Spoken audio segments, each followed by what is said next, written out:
Okay, good morning to all of you, and thanks Mr. Razdan for giving me opportunity to discuss a topic on how we mix the fuels to make environmental friendly.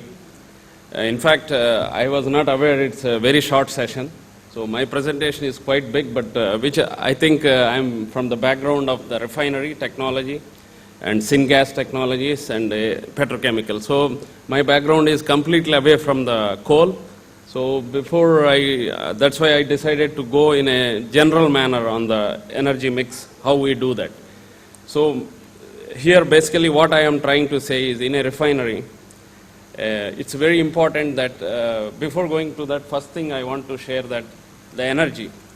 As you all know that irrespective of what happened in the past, that plummeting of the prices of crude and natural gas has changed the dynamics of the energy industry.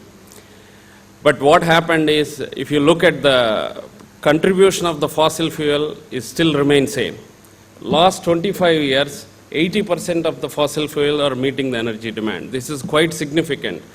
And we know that how the solar is playing, wind is playing, all the renewables are playing, but the contribution remains same because we know it's continuously growing the energy.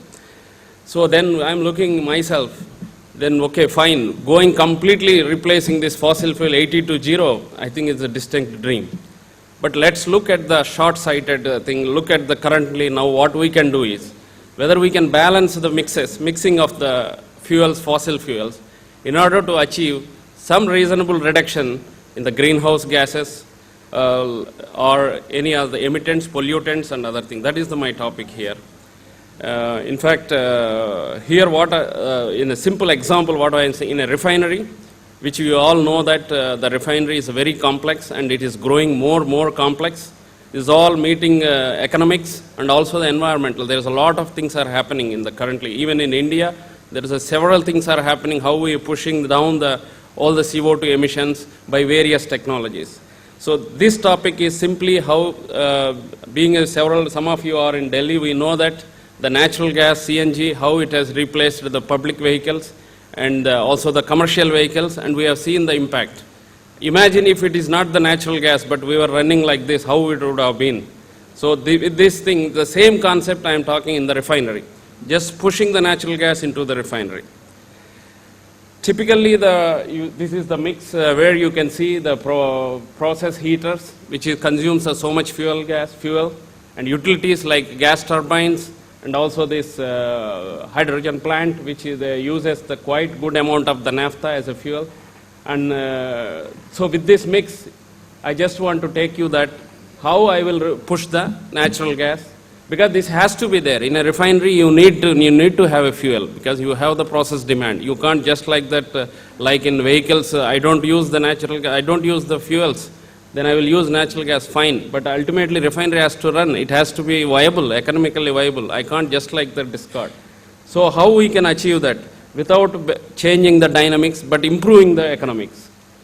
And typically the fuel oil is one of the source. The fuel oil, which is coming from the heavy oil, comes from the vacuum distillation unit, and also from FCC bottoms, which is very heavy product. So typically most of the Indian refinery earlier days do not have this, we call this bottom of the barrel. Means in the heavy oils will be processed further to make more distillates, like gasoline or diesel or kerosene. So that makes the more value to the bottom of the barrel. So we call this BOB facilities. So in most of our refineries, compared to earlier, it has been increasing. But some of the refineries still, for example, if you look at the refinery which do not have the bottom of the barrel facility, but like a Wissbreaker unit, can produce 50% of the fuel oil. It's a very significant amount on the feed. And similar FCC can produce 6% of the maximum of the fuel oil. So these fuel oils has to be used. Otherwise, it's a waste of, the economics will not work. So what typically does the refinery is use as a process heaters, use as a fuel. And similarly, we produce so much of fuel gas within there are several units. I'm not going to explain what is this, but just to understand to hear people that there is a delayed coker unit. It is one type of unit which you bring down the heavy oil into the value products like diesel, gasoline, LPG, and all those things. So that produces quite significant amount, 40% of the fuel gas. And similarly, hydrocracker and treaters, you can see a simple mix, how you'd see that is a significant amount of fuel gas comes. Again, the case, how I will just like that throw it out, I have to use it. When I use, I face the problems of environmental. Then the naphtha, which I explained, it's a blessing or disguise. The hydrogen is one of the things which has to be there in the refinery to bring down, remove the sulfur from the products, also nitrogenous component. So hydrogen has to be there. But on the other hand, the hydrogen generation unit, which produces on-site hydrogen, consumes quite significant amount of naphtha fuel. The naphtha, you may be knowing, in India, it's quite expensive, naphtha fuel. And typically if I want to produce 1 ton of hydrogen, I have to consume 4 tons of naphtha. So this is quite significant amount of the same hydrogen I have to produce, and this expensive hydrogen I have to use in the refinery to remove the sulfur and nitrogenous components. So, and the other one is power supply to the refinery. It's also quite significant uses. Like for example, 0.25 tons naphtha is required for producing 1 megawatt per hour. So these are the fuels where really it makes us to look into our what is the impact on the environmental. And as you know that the fuel oil, it's a very high sulfur content because it's coming from the bottom, all the nasty things comes out, and it's not good for our environment, we know that. And the second thing is that's where the most of the Indian refineries gradually converted these bottoms, making the value products. Like I said, delayed coker unit. Or now we are talking more about slurry cracking. It's even more converting almost 95% of this bottoms into a value product. So these are the ways how the India is moving now. So already there, but some of the units still has to adapt. But these bottoms can produce significant amount of the fuel oil. So reduction of fuel oil generation require again another fuel. That's where I am taking you all towards that how natural gas can be taken into a refinery. Same thing, fuel gas. Although it is what happens in a typical refinery, you produce various fuel gas, you combine and put it in the fuel gas header and you burn. But then this various fuel gas contains very valuable products. Like just for CRU off gas, this comes from catalytic reforming unit, contains significant amount of hydrogen. Again, the hydrogen is very expensive, I explained. So by just dumping as a fuel without using as a hydrogen has a very big impact on our environment as well as economics of the refinery. So there are ethylene, ethane, several things comes out in the off gas which we should recover, but in the same time when I recover, I need the heat for the refinery that I can replenish with gas like natural gas. Similarly, I told that hydrogen recovery, which I already explained, where we, as a Technip FMC, the company where we work in the refinery and hydrogen management, like any thermal pinch, we do the hydrogen pinch. So this is a complete global scale balance and the whole the refinery to see where we can recover the hydrogen in a more economical fashion and finding out so that I can reduce the on-site hydrogen production. So this is one of the process. Then the ethane recovery. Here one of the things what happened in India now it's going more, refineries going more towards the petrochemical also, combined refinery and petrochemicals. Whereas in the Western world it was already there. So for example, recent our new refineries where we are adding the refinery coming together with the petrochemical and some of them even going down to the chemicals. This has a very significant advantage. For example, if I am recovering the ethane directly go to the steam cracker and I can produce very valuable ethylene. So this is the integration we are talking and already some of the refineries already there. Of course, this ethane you have to use the cryogenic process. So this is one of the other one is ethylene and propylene. So we produce quite significant amount of ethylene and propylene which we can recover from this FCC unit or DC unit, and the same ethylene and propylene is a very valuable product again in the downstream petrochemical, and which is one of the benefit what we can talk about this. So basically what the trying to say is when I have fuel oil, when I have fuel gas, when I have naphtha, you save this and convert this into a high value product instead of using a simple fuel. That is the one of the topic. But the time I move out this fuel gases, fuel oil and naphtha, I need some other fuel. That's where the natural gas is coming. We all know relatively, we know fossil fuel is a problem, but among it, I think this is the best friend to us. That is a natural gas, clean fuel. In India, as you can see, we have very limited resources of natural gas.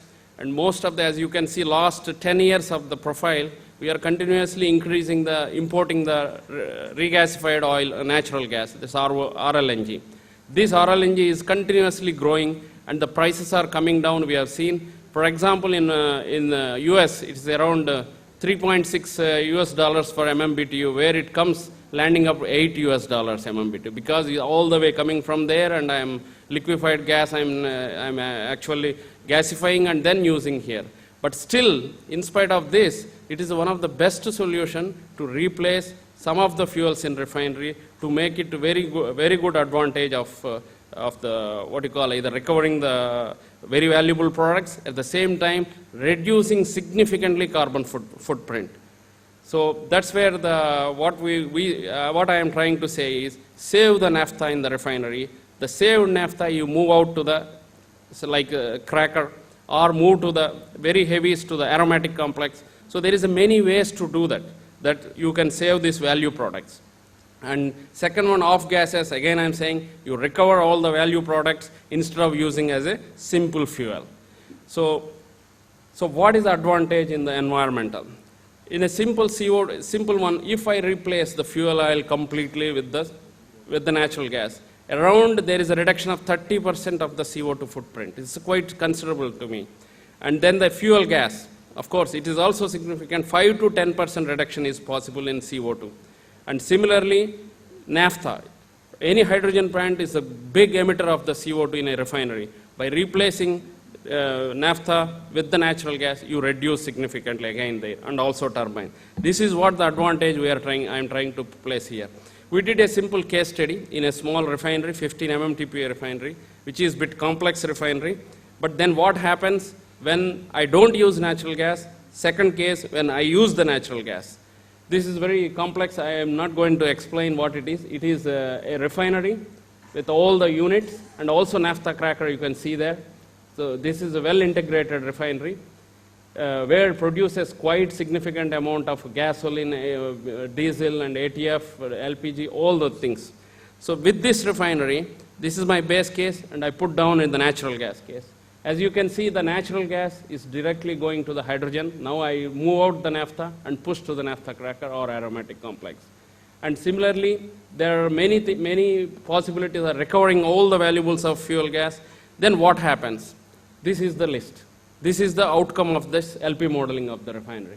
As you can see, I didn't lose anything. I used good natural gas, which is reducing the CO2 considerably. In addition, my refinery is becoming more economical. So this is what where the process we should look into that. So where you can see, I will just show the next page, which is very easy to understand. Ethylene, it's a very value product. And propylene, very value product. Benzene, paraxylene, LPG, there is quite significant improvement. We can see that. This way, what I am trying to put, since the limitation of the time, I conclude here. So natural gas is one of the good resource. Before we talk completely replacing whole fossil fuels, look at within the fossil fuels, what else we can do better within the constraints without breaking down the economics, because business has to run, but in a better way. That's where I conclude that natural gas refinery fuel unleashes big opportunities. That is what releasing the good quality of naphtha in a refinery. I can produce valuable ethylene, propylene, and paraxylene. This is where our refineries are moving nowadays, that integrating the petrochemical complex, you can get the value. Second thing is, from the fuel gas, we have to recover the value products like hydrogen, ethylene, propylene of gases. That makes the more better to the refinery. And the third one is fuel oil. We are going ahead. All the refineries are converting, almost all the fuel oil will come out of in the future. So all will be converted into the value products. But then we have to rely on some other fuel that is nothing but the natural gas, which makes the very efficient refinery and petrochemical business. Thank you very much for giving me opportunity.